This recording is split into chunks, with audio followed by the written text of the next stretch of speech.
नमस्ते, आदाब और सत श्री अकाल। मैं हूं आपका भाई फैक्ट भाई और ये वीडियो शुरू करने से पहले धो लेता हूं मैं अपना हाथ, क्योंकि पर्सनल हाइजीन हैबिट्स को लेकर चलता हूं मैं हर वक्त अपने साथ। और शायद आप में से कई लोग अपने आप को टिप टाप साफ सुथरा रखते होंगे, बट क्या आपको पता है जो पर्सनल हाइजीन हैबिट्स हम बचपन से आंख बंद करके फॉलो करते आए वो दरअसल आधे से ज्यादा गलत है। मैं शर्त लगा सकता हूँ आप में से 90% लोगों को सही तरह से ब्रश करना भी नहीं आता होगा। डोंट बी सरप्राइज फ्रेंड्स, हो सकता है कि आप उन 10% में आए जिन्हें सही तरीके से दांत घिसना आता हो। और अगर आप अपने लंबे लंबे नाखून बचपन से लेकर अब तक ऐसे नेल कटर से काटते आए हैं तो मैं आपको बता दूं कि ऐसे नेल्स काटने से आपको होगी हानि। और वहीं अगर आप अपने सुरक्षित काले बालों को कुछ इस तरह से कॉम्ब करते हैं तो सॉरी टू से अगेन आपको ठीक तरह से कंघा घुमाना भी नहीं आता। तो अब करें तो क्या?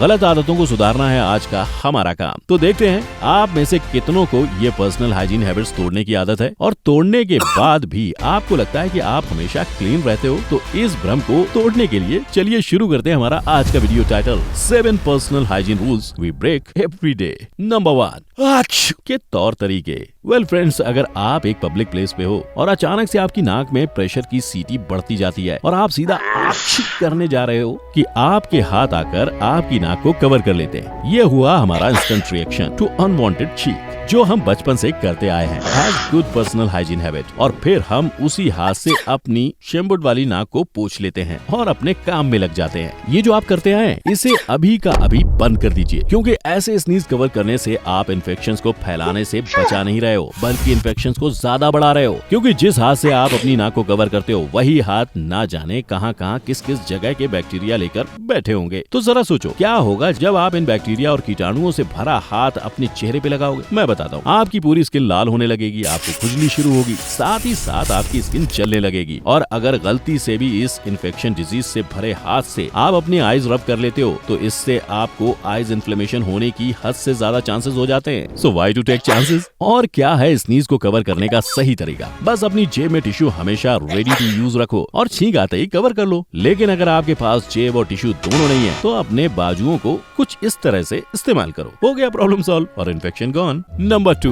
गोला साफ किया क्या? अरे वही गोला जिसे हम बचपन से देखकर भी अनदेखा करते आए हैं, आपके तोंद के बीचों बीच स्थित आपका बेली बटन। अब मैंने तो आपको नहाते हुए नहीं देखा है, पर मैं ये गारंटी के साथ कह सकता हूँ कि आप में से 95% लोग तो अपने नाभि को साफ करना भी भूल जाते हैं, या फिर मैं कहूँ कि भूलते नहीं है पर साफ करना जरूरी नहीं समझते। बोलो सच बोल रहा हूँ ना? आपका बेली बटन बैक्टीरिया का घर है, घर। सब बैक्टीरिया वहाँ आके बस जाते हैं और फिर आपको अपने बेली बटन से वो वाली स्मेल आती है जिसको आप बार बार अपनी उंगली में लेकर सूंघते रहते हैं। अब इन बैक्टीरिया में से कई हार्मलेस होते हैं लेकिन कुछ इन्फेक्शियस भी होते हैं। और अगर गलती से आपके बेली बटन के इर्द गिर्द आपकी स्किन कट या ब्रेक हो जाती है तो सावधान, ये बैक्टीरिया का एंट्री पॉइंट बन जाता है। और अगर ये बैक्टीरिया सक्सेसफुली एंट्री मार लेते हैं तो आपकी नाभि की त्वचा रूखी पड़ जाएगी, बेली बटन से एक बेहद स्ट्रॉन्ग स्मेल आएगी और वहाँ की स्किन भी लाल पड़ जाएगी। और जैसा ही होता है आप सीधा डॉक्टर का अपॉइंटमेंट बुक करिए और इन्फेक्शन को फैलने से रोकिए। इसलिए जब भी आप नहाते हो तो बैक्टीरिया को फ्री में अपनी नाभि में घर बसाने को नहीं देना,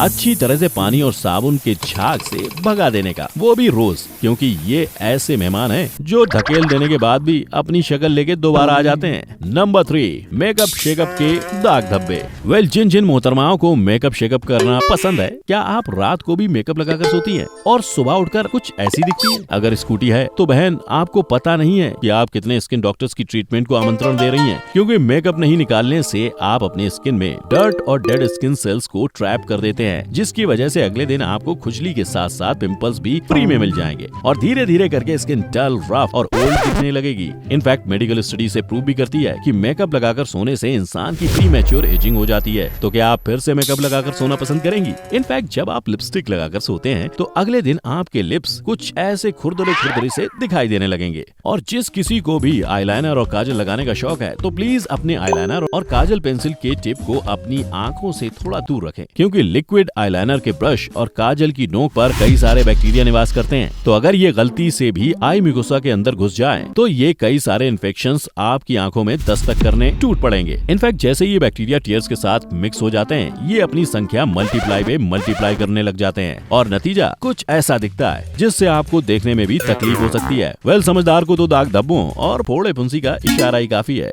नंबर 4, बालों की सुरक्षा। क्या आपको पता है आपके बालों की सुरक्षा आपकी कंघी पर निर्भर करती है। आप किस टाइप का कंघा इस्तेमाल करते हैं, या तो आपके बालों को सिल्की, स्मूथ और सॉफ्ट बनाएगा, या तो वो आपके बालों का गुच्छा लेकर भाग जाएगा डस्टबिन की ओर। ये मसाजिंग कॉम्ब वो कंघा है जो आपके बालों को अपने ब्रिसल्स में फंसाकर कुछ बालों को उनके जड़ से अलग कर देगा। तो आपकी भलाई इसी में है कि आप इसे अपने रेगुलर यूज में यूज ना करें। अपने रेगुलर यूज के लिए मोटे दानेदार कंघे को इस्तेमाल करिए। इससे आपके बाल कम से कम टूटेंगे। और याद रहे कि हमेशा हफ्ते में एक बार तो अपनी कंघी जरूर धोइए। बालों को भी हाइजीन की जरूरत होती है बॉस। अब फ्रेंड्स, सही कंघी तो हमने चुन ली, लेकिन अब कंघी कैसे घुमाना है ये हम हेयर फॉल से परेशान लोगों के लिए जानना बेहद जरूरी है। एंड आई एम श्योर कि आप में से कई लोग तो अपने बाल ऐसे कॉम्ब करते होंगे ऊपर से नीचे, लेकिन ये बाल बनाने का सही तरीका नहीं है, क्योंकि जब हेयर ब्रश के शार्प मूवमेंट्स आपके रूट्स में लगते हैं तो वो आपके बालों को डैमेज कर देते हैं और इसीलिए कई बार आपके बाल रूट से खिंचकर गिर जाते हैं। तो अपने बाल को बेवजह टूटने से बचाने के लिए आप अपने बालों को कुछ इस तरह उल्टा करें और फिर कंघी घुमाएं और अपना सर यूं नीचे करने से आपका ब्लड सर्कुलेशन भी इंप्रूव होगा। नंबर 5, दोस्तों क्या आपको पता है नेल कटर से नेल कट करना आपके नेल्स के लिए खतरनाक है। और ये जानकर क्या आपके मन में ये सवाल नहीं आता कि जब नेल कटर नेल्स के काटने के लिए अच्छा नहीं है तो फिर लोग नेल कटर का यूज ही क्यों करते हैं? वेल, उसका आंसर है कम ज्ञान। पर मैं आपका भाई फैक्ट भाई आपको इस ज्ञान से सूचित करवाऊंगा कि जब आप अपने नाखूनों को नेल कटर से काटते हो तब आप उसके साथ साथ नेल फाइबर्स को भी काट देते हो। प्लस ये नेल कटर आपके नेल्स के स्ट्रक्चर को भी डिफॉर्म और डैमेज कर देते हैं, जिसकी वजह से नेल्स आसानी से पील और ब्रेक होने शुरू हो जाते हैं। तो जब नेल कटर नहीं इस्तेमाल कर सकते तो उसका कुछ ना कुछ अल्टरनेटिव तो चाहिए ही। ऑफ कोर्स है, और वो है ये नेल फिलिंग। ये ना ही नेल्स के स्ट्रक्चर को डिफॉर्म करता है और ना ही नेल्स फाइबर को काटता है,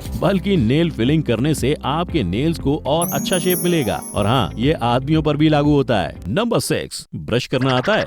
क्या आपको पता है ब्रश करने का सही तरीका आप दांत कैसे घिसते हैं उस पर नहीं, बल्कि ब्रश के ऊपर लगे हुए टूथपेस्ट पर निर्भर करता है। Toothpaste is the key element of brushing. और यहाँ बात कौन सा टूथपेस्ट इस्तेमाल करने का नहीं आती, क्योंकि वो हर इंडिविजुअल की अपनी अपनी चॉइस होती है। किसी को बाबा रामदेव की जड़ी बूटियों से बना पेस्ट चाहिए तो किसी को साइंटिस्ट द्वारा प्रमाणित पेस्ट चाहिए। पर टूथपेस्ट कितना इस्तेमाल करना चाहिए उसकी बात यहाँ बैंग ऑन फिट होती है, क्योंकि आपकी ब्रशिंग पूरी तरह से टूथपेस्ट की क्वांटिटी पर डिपेंड करती है। The more the better. ये रूल टूथपेस्ट पर बिल्कुल भी जस्टी नहीं, बल्कि यहाँ तो द लेस द बेटर होता है, क्योंकि जब आप अपने ब्रश में भर के टूथपेस्ट लेते हैं तब ये पेस्ट ब्रश के ब्रिसल्स को एकदम स्लिपरी बना देता है, जिससे ब्रश ठीक तरह से दांतों के बीच जाकर साफ सफाई नहीं कर पाता और ये आपकी ब्रशिंग क्वालिटी को लो कर देता है। तो अभी से आपको अच्छे से ब्रश करने के लिए सिर्फ इतू सा चने के दाने जितना टूथपेस्ट निकालना है, और छोटे बच्चे के लिए तो बस एक चावल के दाने के जितना टूथपेस्ट, समझे। नंबर 7, चेंज करना भूलो मत। आप में से कितने लोग टॉवेल, बेडशीट और पिलो केस